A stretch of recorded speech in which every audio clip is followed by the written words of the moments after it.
Hello, hello, hello, everybody. Welcome to another Sunday of When Black Women Gather. I am Helen Higginbotham, founder and president of, what are we? We're just an organization of Black women who get together once a week and talk about, well, we do more than that, but online we get together and have a gathering once a week for us. It's a place that we can come to and inspire and uplift one another. And today I am honored to present to you my friend and current life coach, Tye Miles.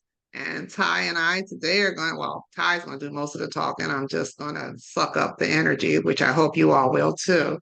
So I'm going to turn it over to Tye, and then when she comes back, we'll talk. I mean, when she's finished, she's going to do an exercise with us to get us in the mood, and then we'll get started and talk about it. And this will be an interactive conversation. So please, um, jump in, put your questions in the chat, but let's get through the first part of it. So, hey, Tye, welcome. Thank you all so much, Helen. Thank you so much for this platform, this beautiful space for sisterhood and empowerment. I mean, platforms like this are needed and necessary. So thank you so much for holding this space for us. For those of you who are new to me, I know that Helen sent out an intro, but I just want to take a moment to introduce myself. I am a holistic life coach. I am a somatic practitioner as well as a mindfulness practitioner and the founder of Women's Wellbeing Firm. My primary mission, you guys, is to help women do, be, and live better, live well. And today, as part of this conversation, we're going to start with a breathing practice to help regulate our nervous system before we go into some deep conversation and to really just ground us into this present moment. So wherever you are, find your way to a comfortable seat. Wherever you're sitting, uncross your legs, maybe place your hands on your thighs. If you feel comfortable, you can go ahead and close your eyes. If you don't want to close your eyes, just sort of look down into a soft gaze. I'll be doing a soft gaze today. So let's go ahead and just allow our natural breathing rhythm to come. Let's close our eyes and start today's practice. We're going to be using the breath as an anchor. So begin on focusing on your breath. Notice the natural rhythm of your breathing without trying to change it. Feel the sensation of air as it enters and exits your nostrils. Bringing your awareness to the sensation of air as it enters your nostrils and feel your lungs. And also notice how it feels as it slowly leaves your body. Let's continue focusing our awareness on our breath, noticing the rise and fall of our chest and abdomen. As you continue breathing, gently bring your attention more and more into this present moment. If your mind begins to wander into the past or into the future, always bring it back to the breath, allowing the breath to be the anchor, to bring you more into this present moment. Notice if there's any areas of tension in your body. Notice if your jaws are clenched. Are you holding tension in your forehead? Are you holding tension in your shoulders or in your back? Continue to breathe, and with each inhalation and exhalation, allow your body to soften. Allow any tension to flow from your energetic field, and allow yourself to be fully present in this moment. Now let's take a deep, slow breath in through the nose to the count of 4. Inhale, 1, 2, 3, 4. Exhale to the count of 6, 3, 4, 5, 6. We're going to repeat this a few more times. Inhale, 2, 3, 4. Exhale, 2, 3, 4, 5, 6.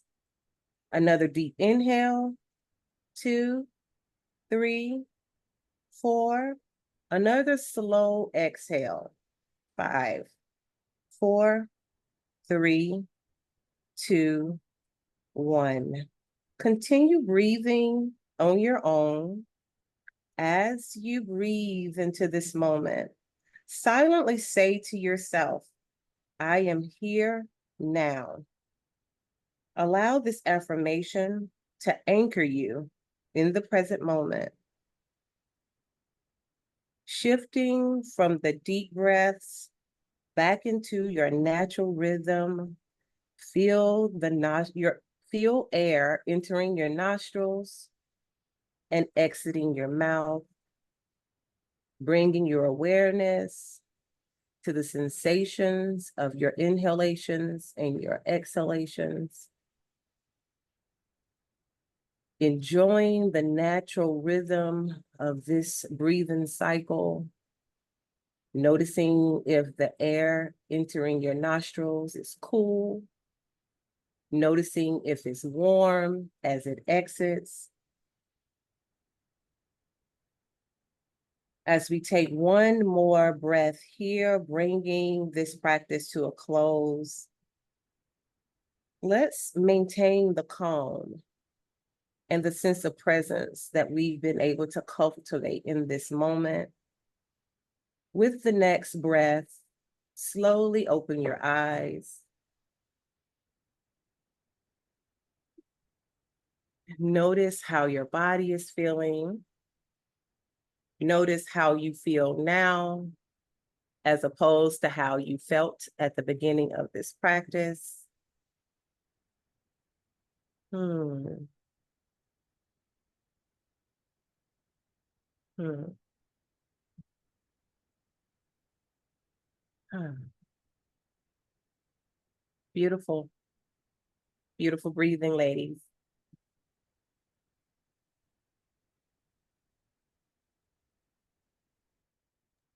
It's a great exercise, Ty. Thank you.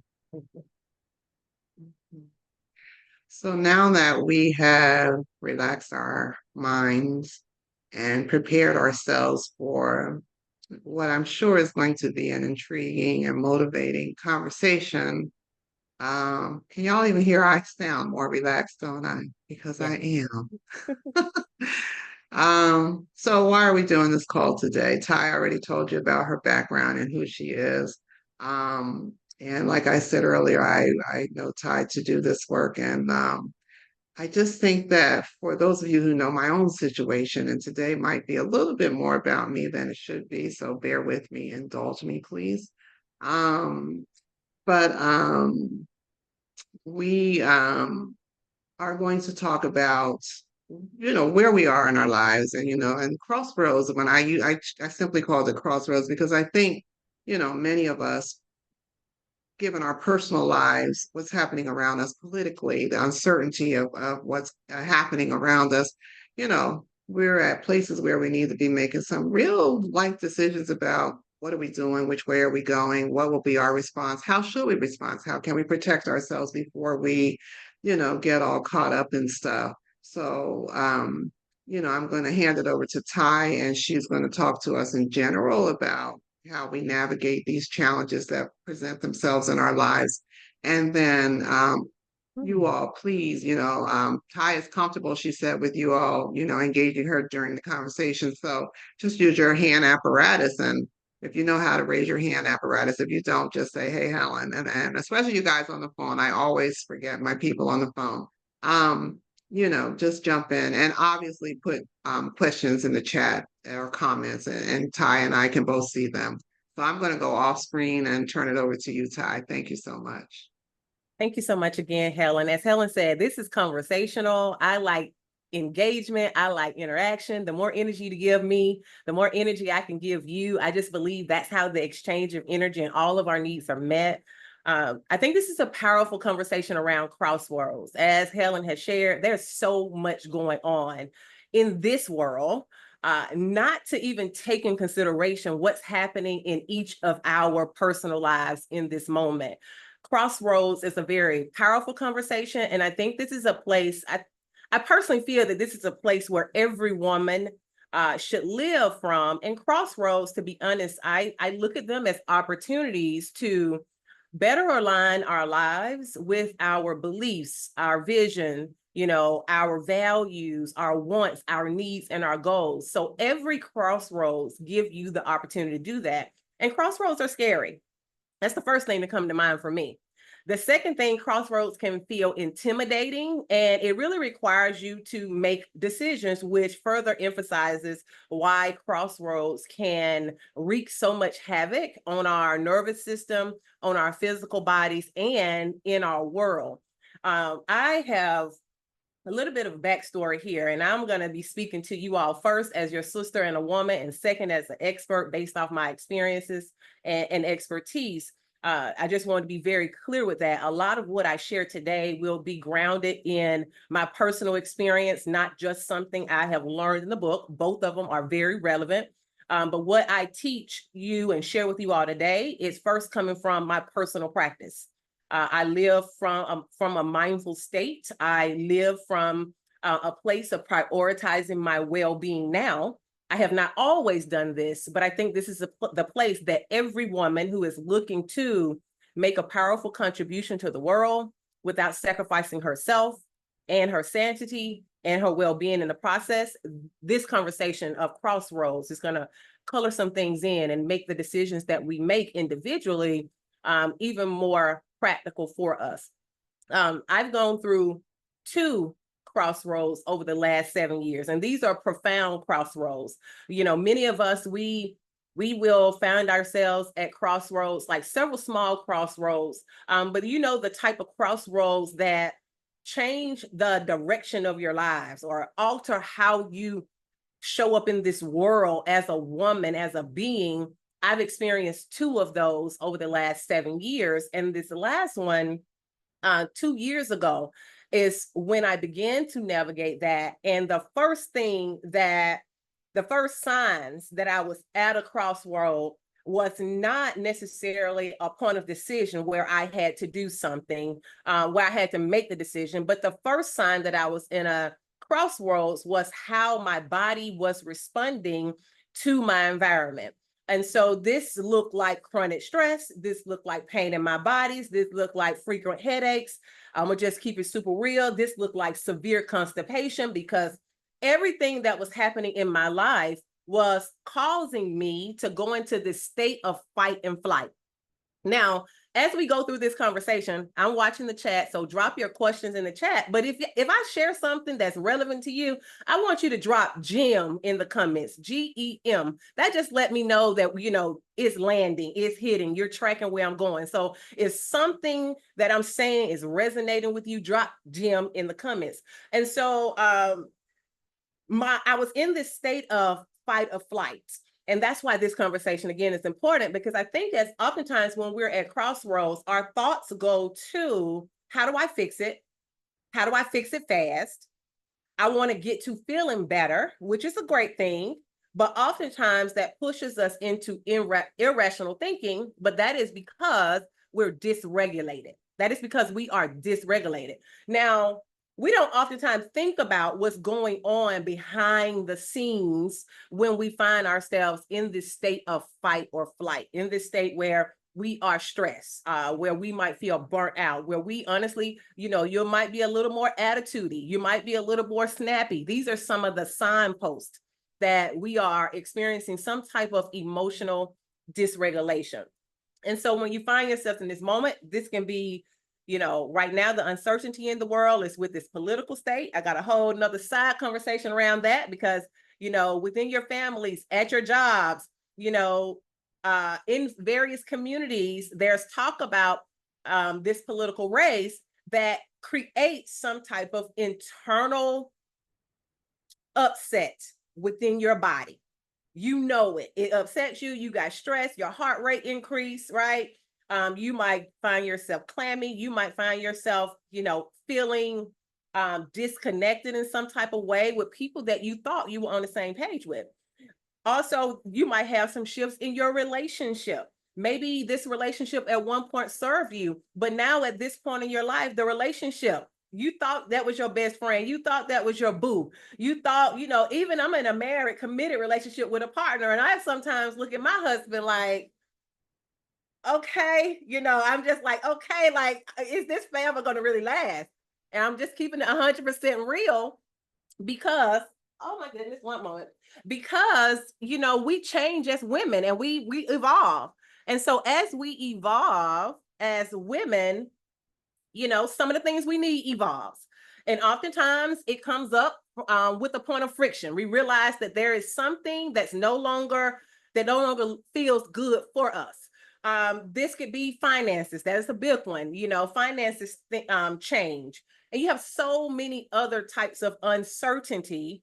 And at the same time, you have to have the presence of mind to make the literally hundreds of other decisions that we have to make on a day-to-day basis. All of this is happening at one time, but then we find ourselves in these moments of profound decisions, opportunities to create a lifestyle, a life that better aligns with our values, our beliefs, our needs, our goals, our wants, called Crossroads, right? And so Crossroads. The crossroad is a place where I think that there's 4 things that have to happen in order for us to take it as the opportunity, in order for us to leverage the opportunity, the presence of mind, the deep self-care. Yes, Angela, that's exactly what we're talking about. So when we're talking about crossroads, for me, there's 4 key points, or 4 things that need to take place in order for us to make a decision that we won't regret later. Because I told you, when we are at crossroads, the first thing that happens is that our body shifts into fight or flight. From a central nervous system perspective, that is that parasympathetic. That is when our body is in survival mode. Our body is not thinking about making a decision that's going to be best for us in the long run. It is literally thinking about making the decision that's going to help us survive this moment. That's not our rational brain. And so while that is very important, it's something that our body does on its own. We have to understand that our body is perceiving something as a life or death threat. That's what your nervous system is built to do. It is perceiving something as a life or death threat, and it is preparing you to take action. That's hence the survival mode. And what we want to do is shift out of survival mode, and we have the ability to directly influence that so that we can make sound decisions. So when you're at a crossroads, that's 4 things, or 4 things that I feel oh, no. There's Helen knows I talk with both of my hands. So y'all, I have to say this. This is so crazy. My my laptop charger, my laptop said it was going dead. So I had to use my left hand to grab the charger. So Helen noticed that I was only talking with one hand. But I'm good now, Helen. Thank you so much. So I was able to plug the charger in. I thought I had plugged it in before we started. So 4 things I want you to write down now. And this has to do with what is necessary for us to make sound decisions when we find ourselves in these pivotal moments of our lives. The first one is calm. The second word is clarity. The third word is conviction. The 4th word is courage. What do you do at a crossroad? The first word is calm, and calm is so important. As I just alluded to, when we are at crossroads, when something upsets us, it throws us into fight or flight. We shift into this place of, being hiding, we're hiding and we feel like we're on edge. Maybe it's a work environment. Every time you go into the work environment, you feel like you have to walk on pins and needles. You feel like you're on eggshells. You don't feel like you can be your true self. So you feel threatened or disconnected in an environment. So we're in fight or flight mode. So we're just basically looking for something to happen. And so that's in a work environment. With our finances, you can be, the uncertainty around finances can have you in a place where you're concerned, you're scared, you're worried that you won't have enough to make ends meet, or would you have enough to pay the rest of your bills for this month? Again, putting you in a place of fight or flight. How am I going to make my way out of this situation? In a marital situation, it can be like we've been together for years, but for whatever reason, we're not syncing. It just feels like something needs to happen, because I'm afraid that where we are in this relationship is not, I'm afraid that this is not going to work. I don't know if I can stay here under these circumstances. And I'm going to say, even in that, it could not even be where, like, a physically threatened. Of course, if it's physically threatened, you're definitely in fight or flight. But it can be where there's not psychological safety, where there's not emotional safety. Your partner may not make room for you to share how you feel without them taking it personal. So if you don't have a place where you can feel secure and safe, that relationship can become threatening in a psychological or emotional way, in the absence of physical threat. Again, puts you into fight or flight. You feel there is a need to do something to protect yourself. And so you can find yourselves in that place. Again, what we tend to do, we want to fix it. We want to get past the uncomfortable feelings as much as possible to get to feeling better. And so the feeling better is good, but oftentimes I feel, as women and as Black women, we tend to suck it up. We tend to shake it down, press it down. We tend to disconnect ourselves emotionally from what's going on instead of checking in with ourselves. And so what this does is, now you are no longer embodied. Now you're walking around from a perspective of being in a state of autopilot. You're just going through the motions. You wake up, you brush your teeth, you put clothes on, you go off to work. You come home, you say hey to babe, you kiss the children, you cook dinner, you work out, and it's like we become robots. Absent of emotions, absence of awareness of how we're really feeling. And what I want every woman here to know is that you 100% deserve, for the fullness of who you are, to be represented and respected in every relationship that you're in. That's what creates safety. So the first thing that you want to do at a crossroad is get to this place of calm. How do you get to a place of calm? One is the practice that we use today. And again, these are I think this is something that we don't do often, because our default is to survive.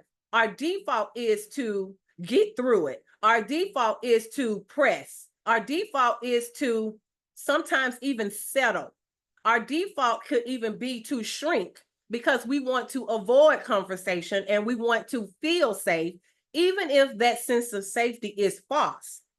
It just really depends on where you are. So the first thing you want to do is calm, because no one should ever have to sacrifice themselves in any relationship. So, and I mean that, like, in a relationship, you shouldn't have to sacrifice yourself with your money, meaning that all of us as women, we should be able to do what we love, and do something that we love, and do something that provides us a means to have the lifestyle that we want. So that's the financial element, the undercurrent to that. So calm. In order to shift from the fight or flight into rest and digest, which is the sympathetic, we want to shift out of the parasympathetic, shift into the sympathetic. We can directly influence a state of calm with our breath. With our breath. Our bodies are designed to heal themselves. Our bodies are designed to empower us to be in an optimal state. But most often in this society that conditions us that everything has to be hurried, and that this life is not catered to you, and that try to washes out your individuality for conformity, we have to be fierce about protecting our personal state of being. So some of the things that I recommend to shift from the fight or flight into rest and digest is one, you want to make friends with your breath. You want to make friends with your breath. The breathing practice that we did to start this conversation today is what's called deep breathing, but it's also known as diaphragmatic breathing, meaning that the inhale is shorter than the exhale. So inhale short, exhale longer. And what this does is it engineers a calm state of breathing that stimulates the vagus nerve, which allows us to go into that state of rest and digest. And so the vagus nerve is a powerful tool that's built into our body, and we can directly influence or stimulate the hormone production that calms the body, serotonin, by simply engineering a breathing pattern that puts the body in a state of calm. And so that looks like inhale for a 4 count, exhale for a 6 count. And as you do, the longer you do it, you want to, whatever inhale you start with, eventually you want to build up to a practice where your exhale is double the length of time for that inhale. So that can be inhale 4, exhale, inhale 4, exhale 6, inhale 4, exhale 8, inhale 8, exhale 16. You know, I'm up to a 16 count on my breath out, but that's a lot of practice, right? And you want to be very careful because it can any breathing practice can cause your body to go into a state of stress. So you want to build your lung capacity up to that. But breathing is one thing I recommend. And I recommend that we breathe not just one time a day, but we practice mindful breathing multiple times during the day, but especially when we feel ourselves getting triggered, when we feel our heart rate increasing, when we feel ourselves getting angry or upset. We want to practice that mindful breathing. The second thing that I recommend here is journaling. Journaling might seem like it might take a long time. It's part of my daily well-being practice now, but it hasn't always. I struggled with journaling for years. And I say journaling is very important. And I have multiple journals. I have a large journal that I keep at home inside of my cocoon. That is my personal space of well-being, my personal sanctuary. I also have a small journal. I don't have one right here with me, but I keep it in my handbag. I keep it in my purse. It goes with me wherever I go. It's smaller than the size of my cell phone. And the purpose of this, I take that when I'm at work. I take that when I'm out at the gym. I take it at the supermarket. I take it everywhere. It's with me to be mobile. And when I feel overwhelmed, it can be I go into an environment, I see someone that triggers something in me. I have a smell that might trigger something. I have an interaction with somebody that might trigger something. I personally have learned to note those moments, note how I feel in those moments. That way, when I come back home, I'm able to dive deeper into what's going on with in my internal world. I need to process why that incident, that smell, that person trigger a reaction within me. Why is this important? Because this allows us to get to know ourselves. The better you know yourself, the better you can predict your future. If you want to be able to predict your future, it comes with understanding of self. And this sort of leads right into also clarity, because it's through the practice of journaling over time that's going to allow you to see who you are, how you respond, and also help you get a clear picture of what you need to feel safe, what you need to feel supported, and what you need to create a lifestyle that is holistically supportive of who you are and what you're looking to create in your life. So let's go from there. And the last one I would say, I have two. Well, I'll share both of them. I'm not going to skip. The third thing here to create calm will be affirmations. Affirmations are great for reframing negative thoughts.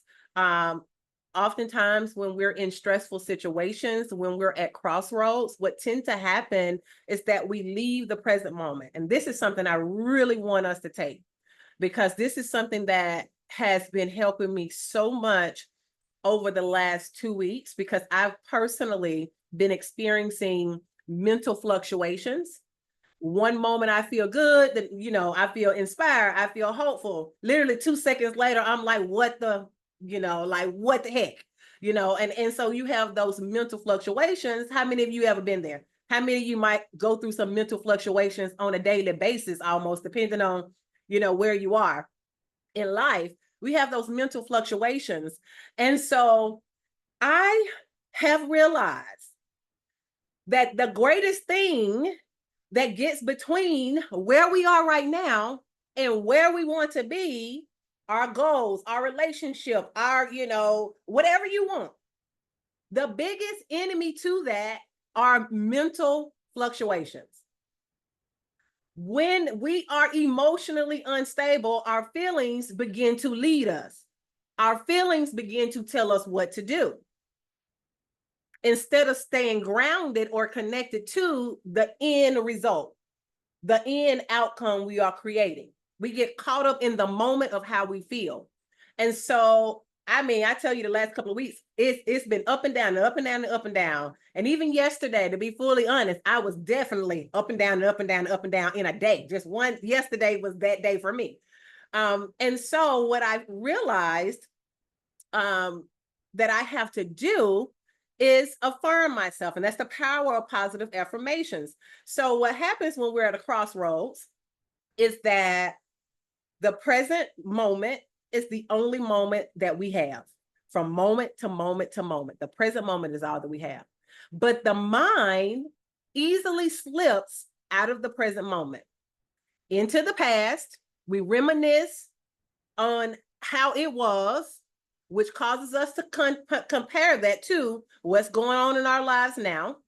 Sometimes that can cause us to feel, you know, sometimes that can cause you to feel, you know, the uncertainty of the moment. Sometimes it can cause us to worry about, will we be able to make it? Sometimes it can cause you to wonder if you'll ever experience what you once had back then again. You know, so the mind slips out of the present into the past. We get to reminiscing on the past. We get to reminiscing on past failures, past disappointments, which cause us to be overwhelmed in the moment. Or on the flip side of that, we slip into the future. We begin to wonder about the what ifs. We begin to wonder about, will it go the way that we want it to go? Or what would happen if it don't go the way we want it to go? Again, increase in stress, increase in overwhelm, flooding our body with all of these stress hormones, cortisol, all of these stress hormones, adrenaline, which puts us back into fight and flight, which means that for the most part, many of us have been living in a state of fight or flight more than we are in a state of rest and digest. And we wonder why mental health issues are on the rise. It's the compound impact of not taking care of ourselves, not being connected to ourselves. And so positive affirmations has been one of the ways. So when we're in a crossroads and we're thinking about the past or we're thinking about the future, oftentimes that shows up as negative self-talk. Oftentimes that shows up as, you know, in the negative version of what we want. It shows up as opposite of what we actually want, because it shows up as negative thinking. And so when you are, that's right, Helen, stress is a killer, especially for Black women. Stress is a killer because all of the under stroke, high blood pressure, diabetes, all of those things are exacerbated by high stress. And for many of us, we live in a state of chronic stress, not the good stress, the bad kind of stress. And so positive affirmations are powerful. I practice something called affirmative prayer. Affirmative prayer. And so in the same way, you know, I know there may be various spiritual backgrounds here represented. But no matter what your spiritual belief or background is, we pray. I mean, a simple affirmation is the affirmational statement. A prayer is something that we release, and it feeds the reality that we are creating. And so it supports the reality that we are creating. And so say, for instance, I saw someone ask for an example of a positive affirmation. I want to share with you an affirmational prayer that I've been saying, through this transition, one of my biggest transitions that started 2 years ago was a transition with professionally. And so I am building my brand and building my business that I opened back in 2020, but I closed it to take on a role at a company, and I restarted it. And so, anytime you're starting over, you have to give yourself the runway to build it to a certain level of growth. And so I found myself in a state of having concern around financial resources. And so the affirmational statement that I say whenever I hear that concern, whenever I hear it comes up, immediately, this is it. So, and it is, financial abundance is mine. All of my needs are met. My family and I are well taken care of. My God and subconscious mind will see to it. I allow it to be so, and so it is. Amen. That is an affirmation of prayer. It's a combination of various individual statements or individual affirmations put together in a prayer.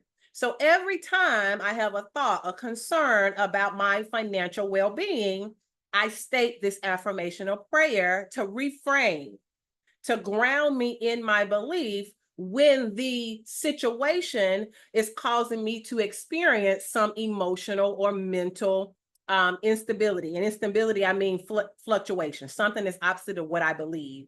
So that's an example. But other affirmational statements can be simple. It could be as simple as I am calm and connected to myself. I trust the voice within me to guide me to my next step. As I take my next step, I confidently know that everything I need will be there. These are some affirmations that will be great for someone that, for instance, if you are having concerns around uncertainty or having concerns about making a decision that is best for you. Those are a few examples. And if you want to drop some affirmations in the chat, drop your favorite go-to affirmation in the chat. But positive affirmations are powerful, and they don't have to take a long time. They do not have to take a long time. And I would recommend the different things that I'm telling you about now. You can actually put them all in a morning routine that can take 10 minutes or less. That could take 5 minutes. You can breathe. You can affirm yourself. You can start a journal practice by starting your day with 3 things you're grateful for. So those are a few things. And then the last thing I'll share here is meditation. Meditation is powerful. Meditation looks different for many of us. And I think that meditation is something that has to be practiced because, again, the mind wants to wander. And so it's a great exercise to support cultivating discipline, because I do believe if you can control what you think, and I believe if you can control what you put in your mouth, you can have discipline over every other action that you take. If you can control what you put in your mouth, and you control what you allow to live rent-free in your head, you have the discipline you need to create whatever reality that you want, And so meditation is great. Mind wandering is a challenge when meditating. I would say, starting with guided meditations, so a 5-minute guided meditation. We even have 1-minute guided meditations where you don't even have to think of the words yourself. You more so repeat or silently say to yourself what's being shared in that particular meditation. That is a great way to start. And again, you can build that into a short 10-minute practice. And so all of these things are very powerful ways. I want to add one more thing there, guys, and then I'll recap. The last one would be grounding. The practice that we did when we started is also a grounding practice. Another form of grounding that has been very helpful for me. You can also do a mantra in a meditation. Part of meditations, you can repeat mantras. I have in meditation, I just hum like a simple so just a humming is very powerful. And one thing I'll say about the hum in meditation is that humming also stimulates the vagus nerve. And so the vagus nerve is that nerve that shifts you into rest and digest. Some of us naturally hum when we're joyful. We naturally hum when we're happy. And so humming is something that we can do that that shifts us into rest and digest. So humming is also great in meditation. And I think that's also an easy way to introduce yourself to meditation is with a hum, because you're not worried about a word. You can set an alarm clock, set your timer for 30 seconds, and that can be a meditative practice, humming for 30 seconds.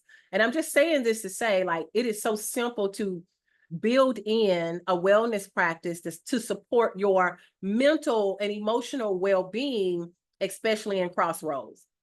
And then I was sharing with this, with the grounding practice. The last thing I'll say here is it's a grounding practice called 5-4-3-2-1. 5-4-3-2-1.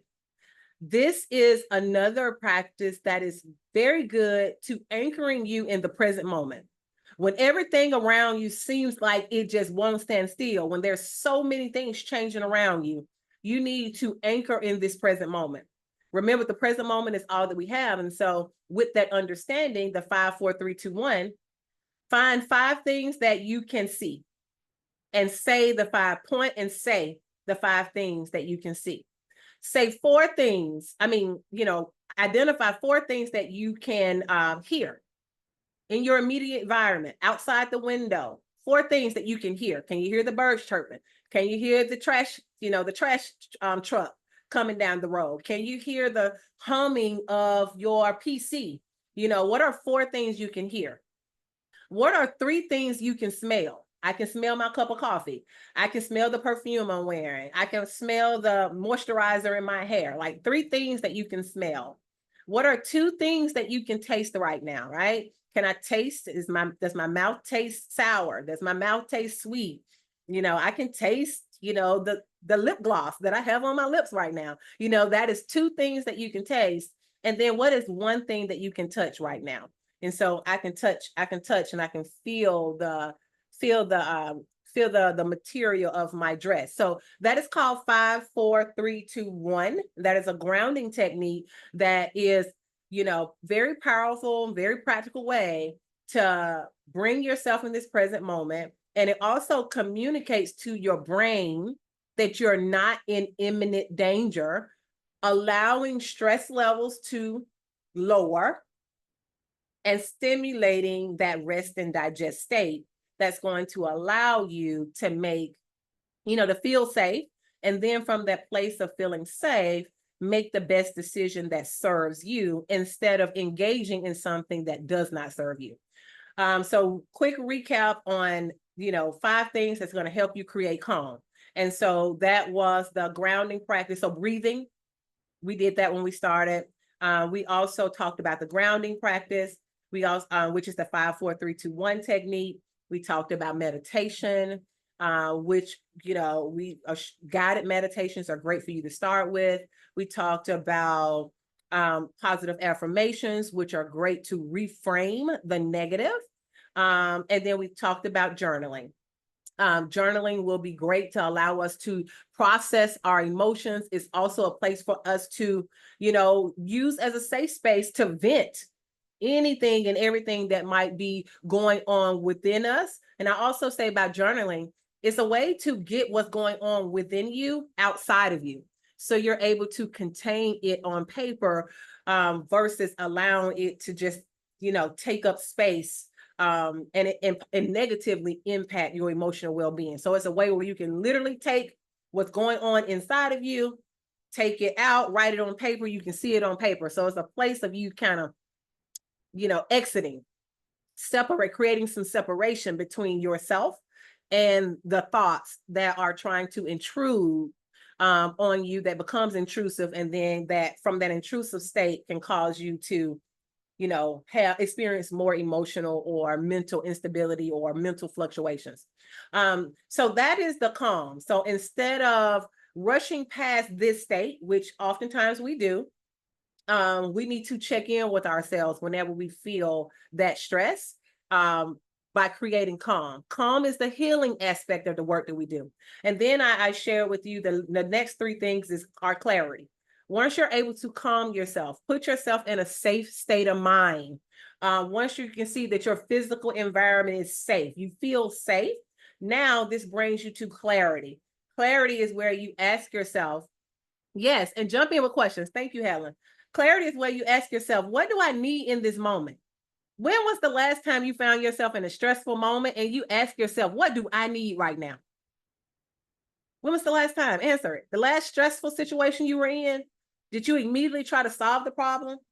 Did you immediately think about what the other, how the other person will react if you were to stand in your truth? Have you tried asking yourself, what do I need in this moment? And so the next thing you want to do is have some clarity around what you need. Have that mentality of, I need to make sure I'm serving myself first. And you can serve yourself and others at the same time, but you have to ensure that whatever you're doing, whatever we're doing serves us, because we have to pour into ourselves and ensure that the decisions that we're making are best for us, because at the end of the day, we're the ones that have to live with the consequences of that. And that decision is going to impact not only you, but others. So, get some clarity around what you need. In this moment, do you need to pause? In this moment, do you need to step away? If it's a work environment situation, I've had experiences at work where I had to, I asked myself this question, and the truth of the matter is, in that moment, I could not engage in positive conversation that will come to a solution that will be mutually beneficial because I was flooded with emotion. So for then, what do I need? I need to disengage. I need time to settle myself, and then let's revisit the conversation when I feel that we can have a conversation that can be mutual beneficial for both of us. That was the best thing. And I've had to ask my supervisor, I've had to ask my coworkers for space to do that, or request space to do that. If it's in a relationship, if it's with your money, what do I need to do right now? You could be like, be in a financial crisis situation, or in a situation where your finances are not what you're used to it being. And you can say, okay, what do I need in this moment? It could be a situation where you need to consolidate your finances. I need to find a way to consolidate so that I can, stretch my income right now. So it's just a very practical question, right? But the thing here is that now that you have created calm, you're in a state of rest and digest, so you're able to better make a rational decision that is sustainable versus one that is irrational, or only serving like the survival mode that you're in, that survival thinking that you're in that moment. Unless there is imminent physical threat where you need to make a survival mode level decision, we have to, again, let our bodies know that we're not in imminent threat. There's no imminent threat to our lives, that we're in a stressed out situation, and that we need to calm ourselves and then make a more rational decision. And so that's that clarity. And then coupled with clarity is conviction. I don't know how many of you have ever done work around discovering what your essential values are, really taking the time to sit with and organize your thoughts around what you want and what you don't want, what is essential for you to feel served on a being level, on an individual being level. What do you need? And so identifying those essential values then allows you to not only have clarity around what you do want and what you don't want, it allows you to also create boundaries that protect what you want and what you don't, and supports what you want, and hedge away the things that you want. But it also can be a light post, or a light to illuminate your path to making choices, and cultivating relationships that supports your long-term vision for your life. So for example, for me, I know that I value authenticity. I am no longer do I seek to replicate anybody else. I have beautiful mentors. I have gone through the phase of trying to dress like them, trying to speak like them. I've gone through that phase. And what I know is, while that produces some results for me, it produces an unhealthy level of stress that sabotages the end result for me. And so what I have learned is, Tye, you are from the South. You don't speak, proper language all the time. It is part of your being to, say what you say, how you feel it, which is what I do. And so I had to learn that when you're on stages, it doesn't matter who's in the audience. Allow yourself to be you. It's going to resonate with who it's going to resonate with. It's going to not resonate with the people it's not meant to resonate with. It doesn't mean that I'm not pushing for continuous growth as opportunities come. Yes, but I have to always make sure that I am standing in my authentic self, because that is the energy that people will feel and that will connect with them. That's going to cause the end result to come. And so, yes, we have to be you, Judy. And as easy as that sounds, it is not easy for many of us to be ourselves. There was a point where I did not feel safe being me. And that's a whole other conversation. Because 2 years ago, while I was on my therapist's couch, we realized that I have experienced so many different types of traumas. And if you are a trauma survivor, you know that when you experience trauma, it changes how you see yourself and it changes how you see the world. And you slowly but surely begin to diminish who you are in order just to feel safe. Just to feel safe. A whole other conversation. So as easy as we say, be you, it's a lot of us who are overcome with stress by the thought of uncloaking in front of ourselves, in front of our community. Just truly being authentically you scares the heck out of you. Scares the heck out of you. So it's not easy, but I understand that is an essential value for me. So I am only looking for authentic relationships. I am only looking for opportunities that allow me, that will embrace me authentically. That guides me. And so now, because I know who I am, this clarity that I have a deep conviction about it. And with this deep conviction, everything that supports authenticity, I can say yes to.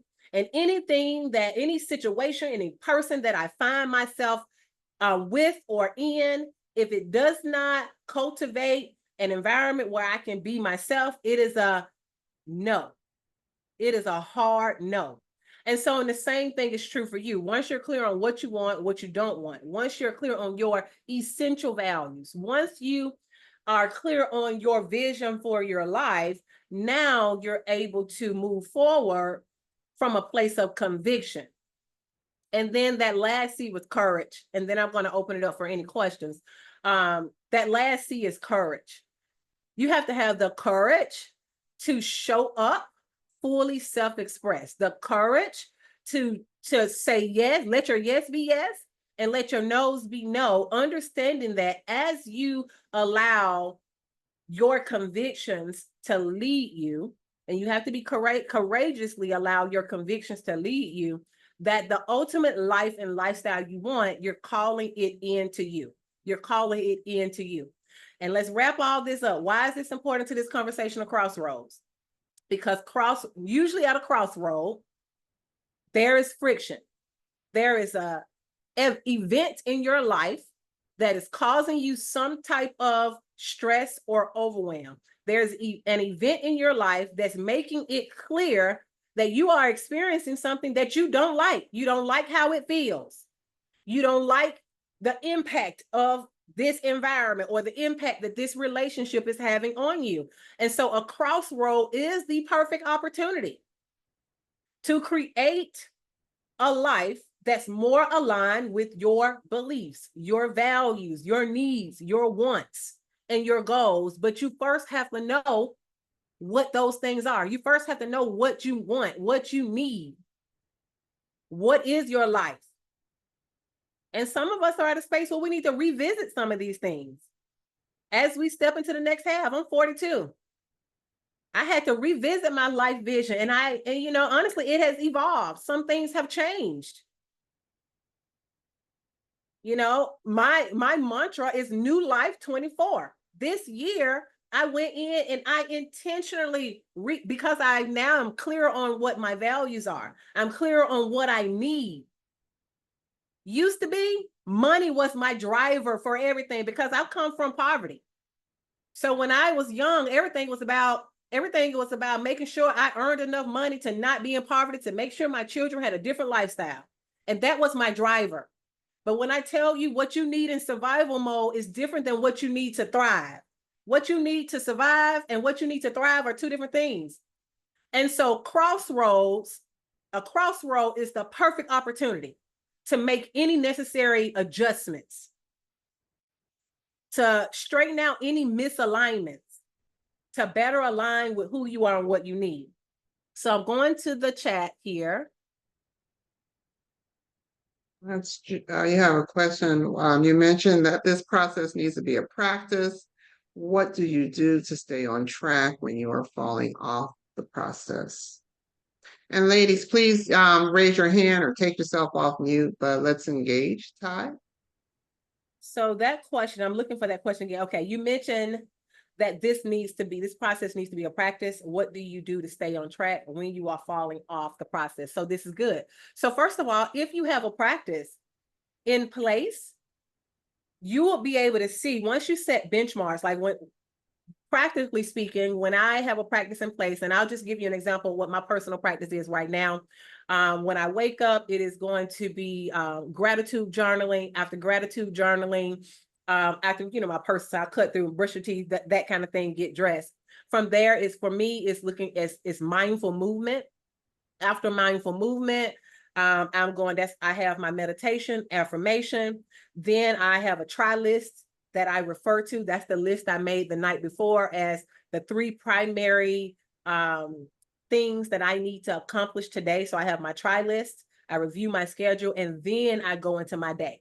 Those things happen before I start my day.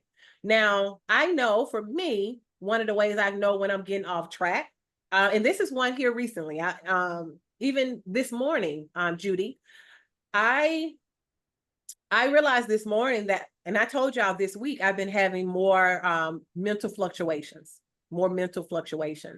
And one of the practices that I was doing that I have not been doing as frequently was I might note my triggers, but then as a somatic practitioner, part of the work is for me, whatever I do with my clients, I do with myself first.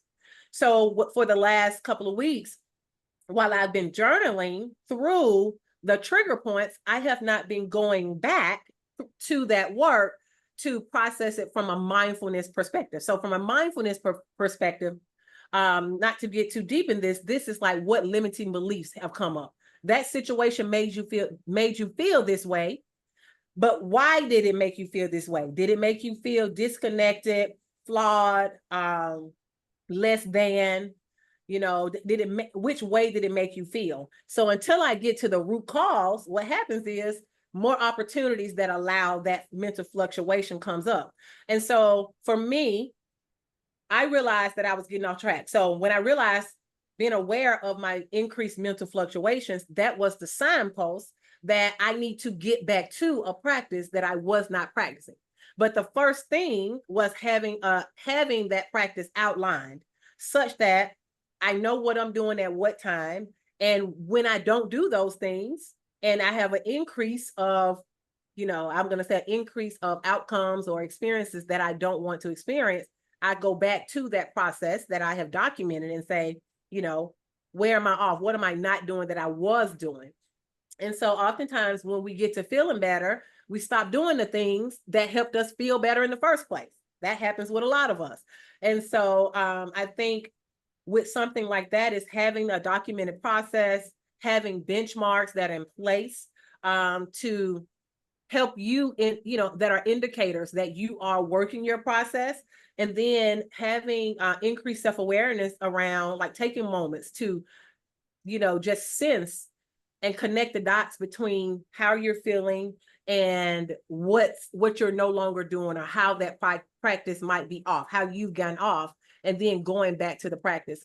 The biggest thing here is that when it comes to well-being work or inner work, this is work that you have to make a personal commitment to, understanding that this is not just something that you're looking to fix, like to fix something, because we are not broken.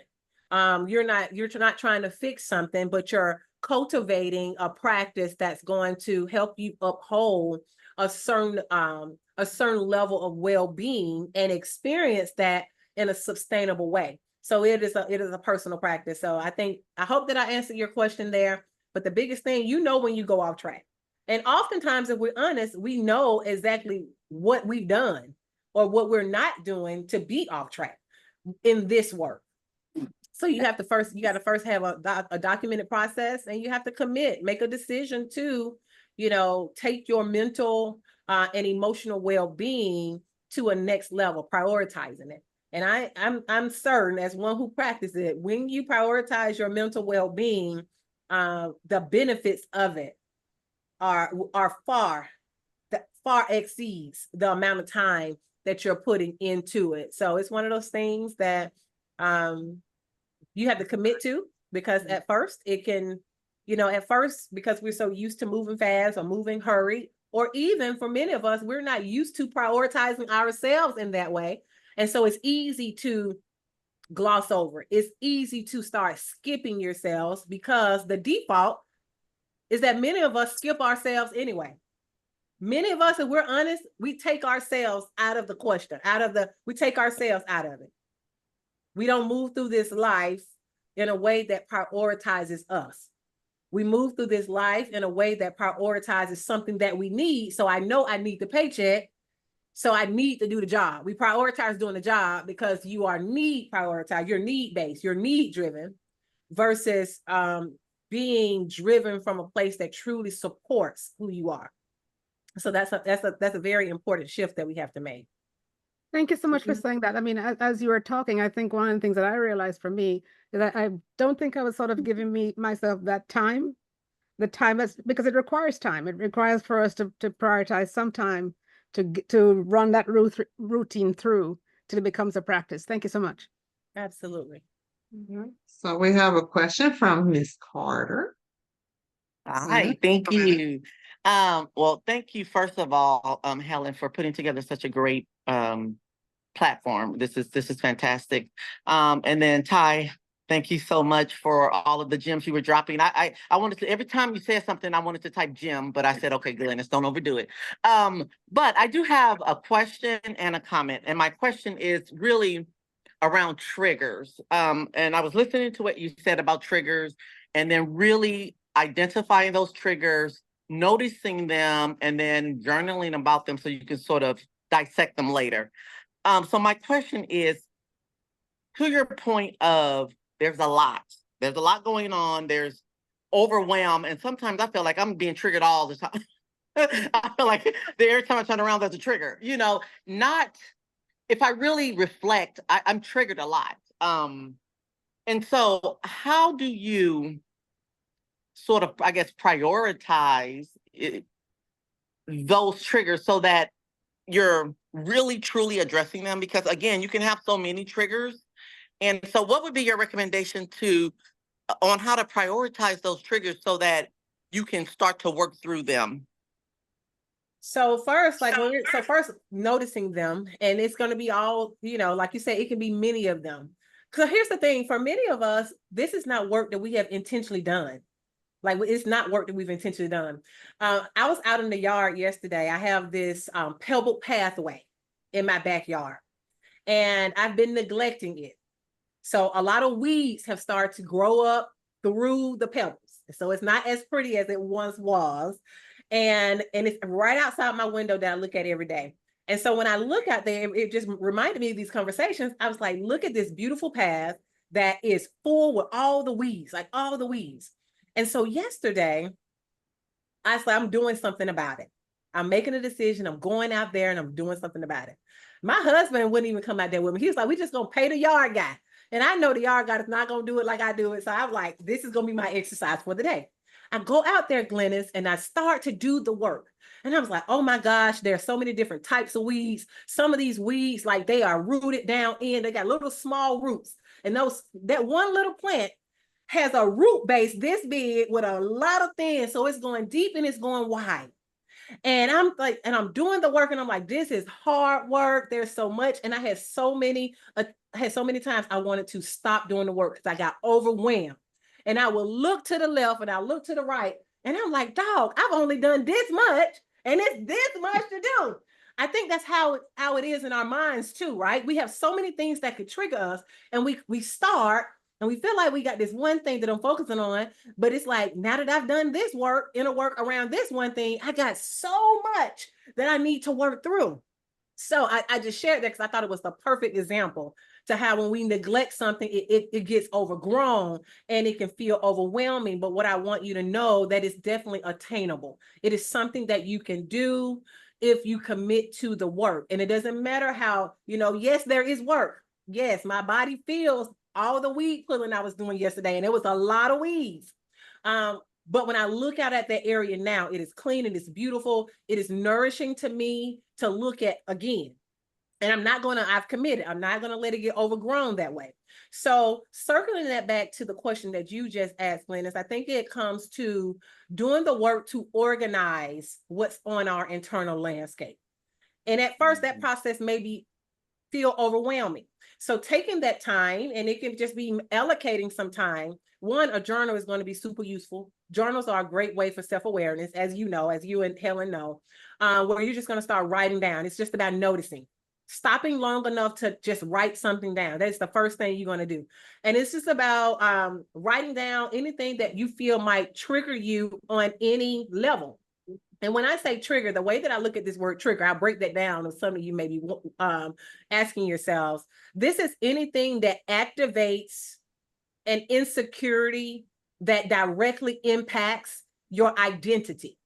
So this is what I talk about. We're talking about messengers, anything that makes you feel less than, anything that makes you feel disconnected, anything that makes you feel limited or time bound. Maybe you feel like you're too old, or maybe you feel like you're too young, or maybe you feel like you don't have enough.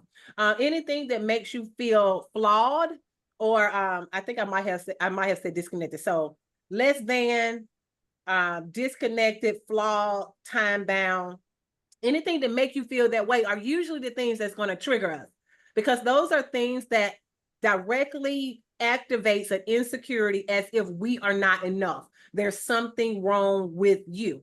And so when you're feeling triggered in any of those areas, that's when you want to just write them down. You don't try to censor that list. Don't do any judgment, meaning that there's no good or bad, no right or wrong. You just want to write them down. And that's an important thing to highlight here, because oftentimes we have this subconscious thought that we have to be perfect.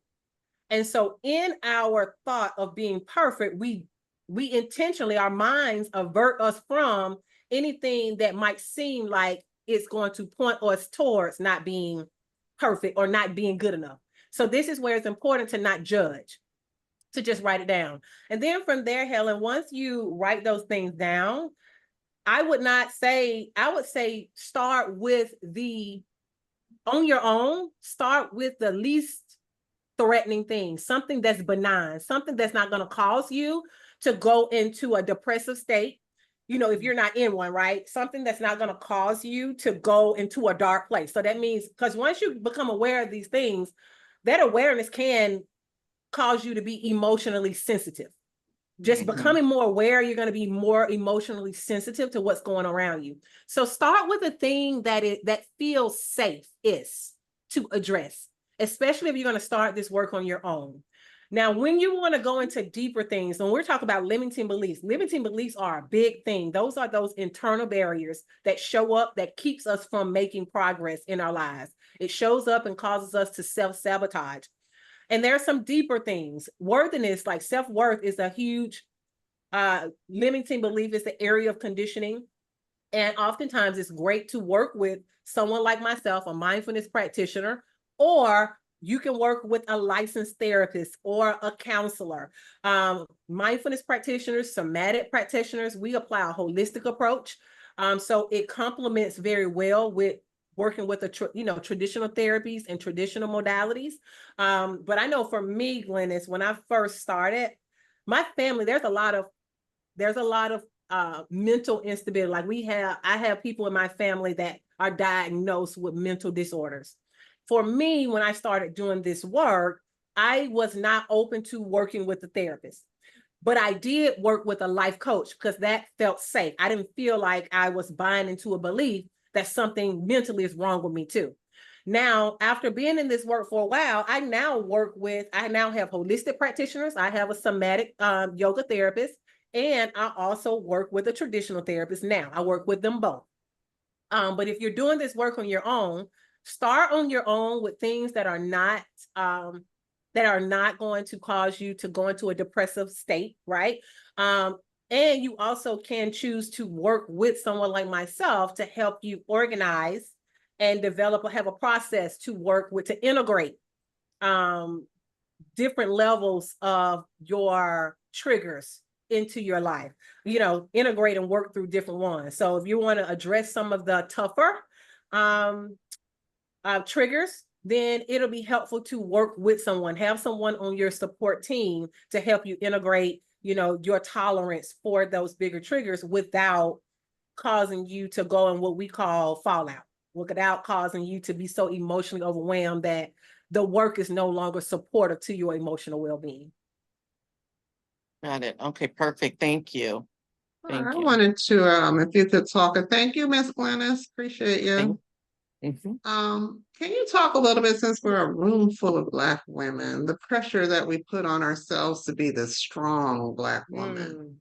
And one of the questions that I often ask in this circle is the strong Black woman mantra, is that a burden or is it an asset? And of course, I think we can talk about it from both perspectives, but how much of that do you see in your practice as a big issue for Black women specifically? I think it is a major issue for many reasons. And I have this conversation over and over again. Like, I'm in the one it is so crazy. It's not crazy. It is so amazing that you asked this question, because I was thinking about this before this session, because I hear so many women adopting this language as warrior woman and feeling like we have to fight, fight, fight. That is an internalized belief.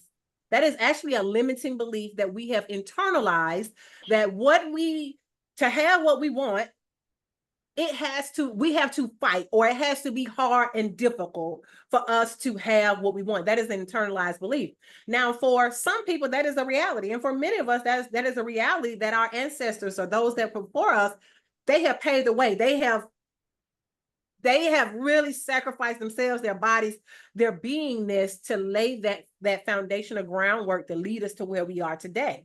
And some of this, Helen, we talked about this recently, is ancestral. So it is a conditioning at a subconscious level that we are holding from generations. It is part of our genetic makeup. Part of it, again, some of it could be complex trauma. And again, this goes to internalized belief. For me, when I had this strong woman, and I used to wear it like a badge of honor, I'm strong, I'm capable. It is because my background. So how much is your past influencing how you're showing up now? My dad was not present. My mom couldn't depend on my dad. I couldn't depend on my dad. And so I kind of conditioned me to be in a place of, or in that mentality, that I can't depend on a man. So I have to be strong enough to depend on me. I can't depend on, like, my family. When I was growing up, I didn't have a strong support system. I can't depend on none of them. So I have to be strong enough to depend on me. When things don't work out, I show up for Tye. And when I show up for Tye, things work out. So do you see how that conditioning of being strong has gotten me a positive result? And so now I continue, that's my belief system now. I have to be strong. And because when I be strong, and when I'm strong for myself and other people, I get the result that I want. It's a positive. There has been some type of positive reward or positive outcome for that. Even if it's difficult, even if it was challenging, I have programmed myself to believe that I'm only going to get the positive result or the outcome that I want when I'm strong for myself. At the same time, you are convincing yourself to not utilize supportive communities. You are convincing yourself to not be able to receive support from other people. So you also wonder why people that have the strong mentality also tend to struggle with receiving at the same time. Because receiving can also be a sign of weakness. I need you. And so I think a lot of us, and part of it is not our fault. Part of us, those are our strategies that we've had to adopt, right? We had to adopt those strategies in order to be safe, feel safe, meet our needs for a sense of security. But again, this goes back to when I say that there has to be an awareness when what strategies that worked for you in the past are no longer supportive. They are now sabotaging. So I had to, and I told you, I speak from a very grounded perspective because this has come up often. I've had to be that person. I had to allow myself to be softened. I had disconnected from my femininity. And it's important. Every person has feminine and masculine energy, but my masculine energy was in such overdrive that I felt my softness was a threat to me. My softness was a threat to my ability to survive and feel safe. So I had to create this new world and heal to a place to where I can be open. I can be vulnerable. I can trust myself with certain people. I can trust myself to receive support and know that I am supported and people genuinely want to support me. Yeah. And grow to a place where I feel worthy of having that support. I feel worthy of rest because support is a form of rest. So I feel worthy of having emotional rest, financial rest, having emotional rest and mental rest, understanding that I do not have to bear the burden by myself. Right. So yeah, because I think as Black women, right, first of all of us, I think the strong thing goes against us more often than not. Because there's an expectation for us that we have to show up, and everybody ain't strong, and everybody's not strong in every situation. So I think too, as Black women, do we allow ourselves to be vulnerable to even one another? Do we recognize in one another when our sister is vulnerable? Like, can we even see it in ourselves? Again, you're like, it's an asset and it's a burden because when you need to show up, yeah, you want to be able to show up and you're strong. But you know what? We're flowers too. Right. And we don't allow ourselves that grace. And sometimes, I'll speak of the situation that I'm in right now, so do you be a strong woman? And yeah, I could be a strong woman and fight, but you know what? I got other stuff that I need to be doing. So, do we allow that to become a distraction where we're not taking care of ourselves? You know what I'm saying? So that's what's happening with my situation. And those of you who are on my Facebook page, I did a post the other morning about, at what point do you start protecting your peace? Yeah, you can win the fight, but so what? Does the fight matter to you at the end of the day? So anybody with any other questions or anything in the chat that I'm missing? I did see anything else in the chat. Ellen, Yes. Yes. I just wanted, That's Charlotte. Is that my Charlotte? yes, let me turn my I camera on. recognize her voice. Hi, Miss Charlotte. I know your voice. There you go. There's our Miss Charlotte. Yes, Tye, I just wanted to thank you because I have gotten clarity on something that happened earlier about a month or two ago. I lost my sister last year around this time, and I come from a very, very small family. And I was in a situation, or I don't want to say it publicly, with another entity, not my husband. He's basically the only family I have. So I was going one way, and I'm like, this doesn't make me feel valued, or it makes me feel less than to keep engaging this way. After I lost my sister, I decided to go back into that environment. And until this afternoon, I didn't know why. And now I understand that I needed to feel that I could prove myself. And I needed to feel that even though this feels toxic, I was moving in that direction. And that was because of the trauma of losing my last sibling, and my children don't live around here. I don't have aunts or cousins or anything like that. So now I know why I did what I did. And I thank you for exposing that, because you feel crazy. Like, why did I go back into something toxic? It's because I felt I had nothing else. I could go over here and prove myself, which was part of my conditioning growing up. Be all that you can be.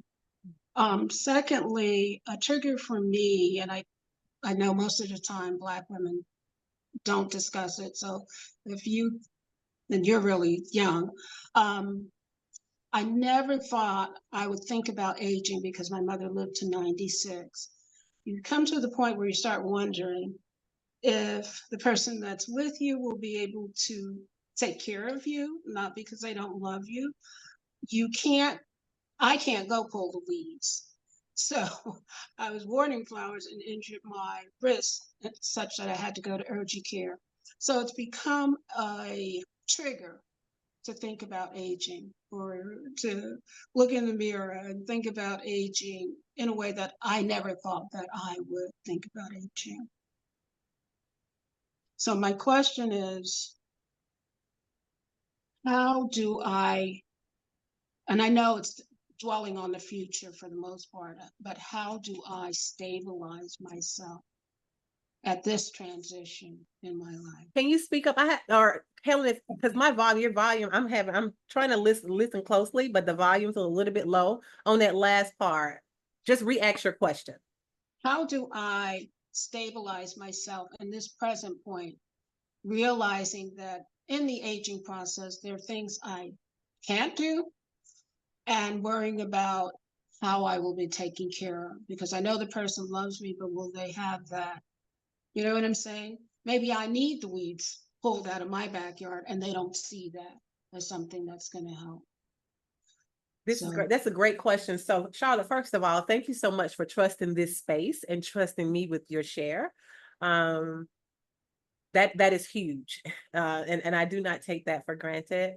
I also will say, and I like to normalize. Normalizing is such a big part of the process. You mentioned that, why did I go back to that when I know it was toxic? And I want to normalize this because we do this every day, Charlotte. So you're not by yourself. Oftentimes we're going back to what feels familiar, because what feels familiar feels safe. Even if it's something that does not serve us, even if it's something that we know could cause us harm, doing the thing, as you shared, it made you feel safe. You felt like you can be yourself, even if the environment or being around those people were not the best for you, but you felt at least safe. So that is why many of us go back to doing certain things, because it is familiar, and we would rather lean on the thing that we are familiar with than the thing we're not familiar with, because the thing that we're not familiar with causes us fear, right? But even if the thing that is familiar to us, even though it may not be the best for us, it is at least something that I know. And I know how to navigate what I know, right? And so that I just wanted to share that's a very normal place. So to the question of, and I'm going to read back to you, I'm going to reflect back to you the question that I heard, and so that you can add to this. How do I stabilize myself at this point of life, considering your age, and how will you be taken care of, right? Is that basically what you're asking? And so when I listen to that question from a mindfulness perspective and mindfulness objective without judgment, there's a couple things. So how do I stabilize myself? When you hear that word stabilize, what comes up for me, or the messenger, is having enough. Like, will I have enough? The question of how will I have enough, and how would I take care of myself? So it's this question of enoughness. So that is the messenger that we would start with, but then there is the underlying, which would take a deeper conversation to explore what events have led to you feeling this way, and then the feeling, what stories are you telling yourself? What stories are you telling yourself? And then from the understanding, from the perspective of knowing what stories you're telling yourself, now we can get to a place where we can reframe and focus on the positive of that situation. So what is the opposite of the stories that you've been telling yourself, Charlotte? So whatever that is, whatever the opposite of those stories are, now how can we begin to, from that perspective, reverse engineer a belief system and a specific set of practices and actions. So a belief system, a specific set of practices, and then actions based off your vision of what you need.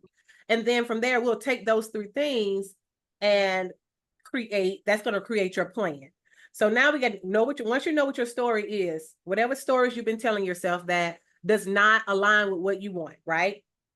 What's the opposite of that? What is the vision? What is the deepest desire for Charlotte when it comes to her intellectual, mental, spiritual, financial, relationship goals? What is the deepest desire? What's in between? What is the block between your deepest desire and where you are now, getting there?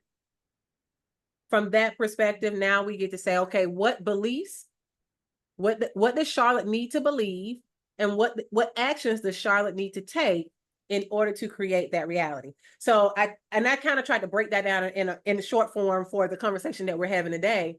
What I would like to say, Charlotte, and for any of you that are listening, if you would like to have a conversation with me, there's two things that I would like to do. And Helen, I thank you for being, for sharing this. There's a few things. One, if you've enjoyed today's conversation, you got some awareness that there are some things that you are working through and you would like some support with working through those things. And you're just curious about what it might look like to work with me to navigate that. I would love to offer each and every person that has that desire a complimentary aligned session, a complimentary session. And so for that session, if you one or two things, if you can just drop well in the chat, and if you feel comfortable dropping your email address, you can direct message me if you don't want anyone to see it. You can drop well and then your email address. I will send you the link to schedule your complimentary session. Now, this session is not just there for you to see, this is not a sales call. And I want to be straight up honest with you. If we're on that conversation and I do not feel that we are a good fit, or I do not feel that if I feel like something is outside of my scope, I will make a recommendation. This is a conversation. From this conversation, we'll talk about what it is that you are experiencing, how I see that I might be able to support you. I will ask if you're interested in talking further. At that point, we'll talk about what it looks like for us to work together. But no matter what, if you're not seeking to work with me, if you just want to come and get an idea of where you are, this call could be supportive to you as well. Only if we both feel that it's aligned for us to work together, will we move forward into services. So I just want to be very clear about the expectation of these calls. That is a gift for anyone that wants to see what mindfulness is about. Maybe if you've never experienced mindfulness or somatic healing, this would be a perfect opportunity just to explore the option. The second thing I'll say, for those of you who may not be at a place where you want to do any one-on-one work, but you would like to start exploring this conversation more deeply, I would love to invite you to a very special event that I'm hosting in September. It is called Heal, Grow, Prosper. It is a 3-day retreat. Heal, Grow, Prosper retreat. This is a 3-day experience that is specifically designed to help women connect with their true selves. So your essential being, the essential being of who you are, get clear on what your values are. We talked about essential values. And then from there, we will begin to identify, certain somatic practices and well-being practices that you can implement into your day-to-day lifestyle. We'll do them together at that retreat, and you will leave that retreat with a plan. And so if you're interested in more information on the retreat, if you would share retreat and your email address. Now, for those of you that are here, if you decide that you want to go on the retreat, I would like to extend to this community a $500 gift. So I will take $500 off as a scholarship. For any of you that decide you want to come, I will take $500 off your retreat investment if you decide that you wanted to come. So for more information on the retreat, drop retreat. For more information on your complimentary session, drop well. And so both of those. But either way, I'm honored, and I feel so at home in this space. We're talking to you ladies today. Helen, thank you so much for the opportunity. And at the end of the day, I really do want us to shift from a place of doing, because I think so many of us has gotten to a place of just doing, and doing has a way of attaching our sense of worth to what we do. So we get in this cycle, in this pattern of feeling like we have to do something in order to be accepted. We have to do something in order to have our needs met. We have to do something in order to be valued. And I really want to shift that narrative to being. I want us to operate from a place of being.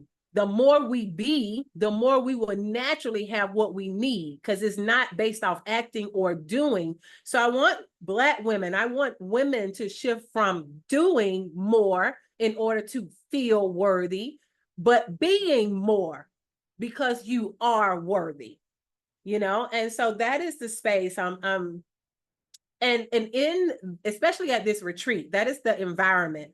If you think this is beautiful here, but this is beautiful here, it is, and this is all about sisterhood is what I love. And that's what this retreat is only for 8 women. And so it is a very intimate space for us to really unroll. We can disrobe. We can share in a very vulnerable way. And also you have the benefit of having a certified practitioner like myself, being able to safely guide you through the emotions, to safely guide you through your thoughts, so it won't be overwhelming. So it's several components of it. But at the end of the day, we are leaving this retreat with clarity. We're leaving this retreat with conviction. We're leaving this retreat with courage. We're leaving this retreat with a compass, a plan in order to navigate life, our day-to-day life, in a way that represents who we truly are and what we genuinely want, because it is past time for us to be first in our lives. Many Black women are not first in their own lives. Many of us are not. I see Right. Donna asked the question. The retreat will be held on Defusky Island.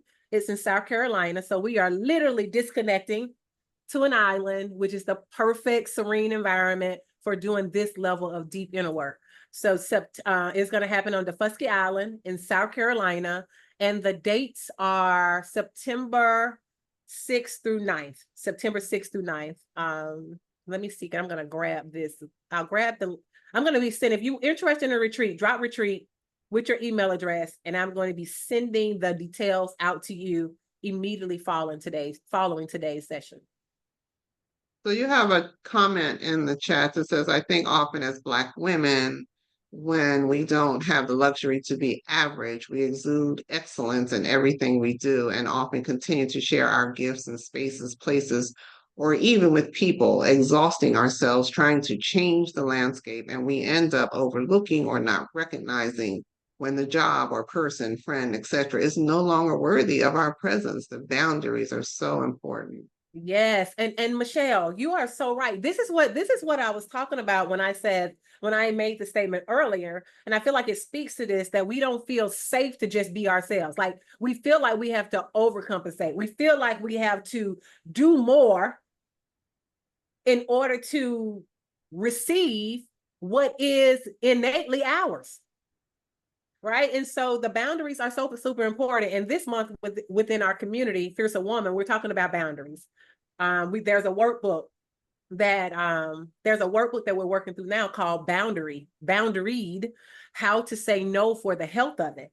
Because understanding your boundaries is what's going to be that it's the invisible line, and that's between your physical, your mental, your emotional, your needs, to say, this is what I expect.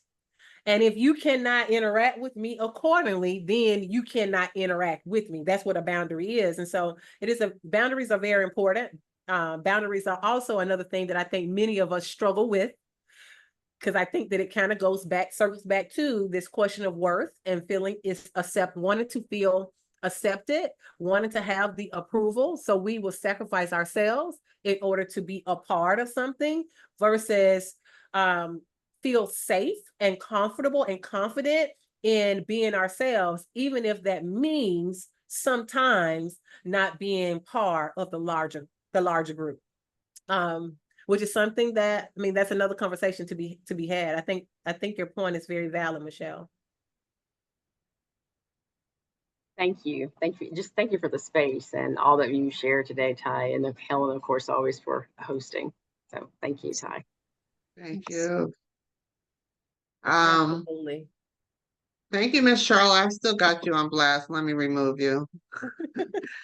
So we've gotten quite a few people who are interested in doing the retreat. Also, remember that Tye has offered to do a one-on-one exploratory conversation with you, which I think will be very helpful for those who are, just want to know, how can you move forward in this work? So let's see. Do we have any other questions? Okay, wait a minute. I'm trying to look. Yeah, so for me, I just want to say that this has been a really good exchange, and I can't thank you enough for sharing your time and your gifts and your talent with us. And ladies, at the end of the day, we have to be intentional, purposeful, unapologetic about taking care of ourselves, whatever that looks like. And Tye gave us several, everybody's not going to do all 5 things she said to do to reach calmness. You'll figure out what works for you.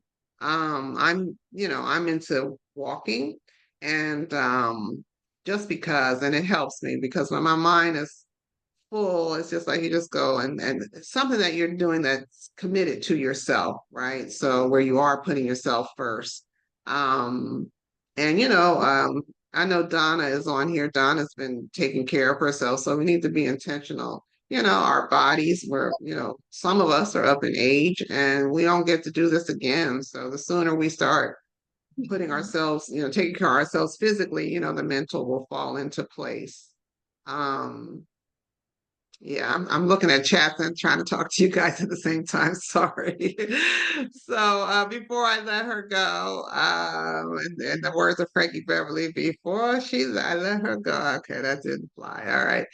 Any questions? Anybody have anything that you just want to share or just comments that you want to make about your time today? Did you find it valuable? Is there something else that you want to know? Anything that you want to ask Tye while we have her here, because I don't want to take up her whole afternoon.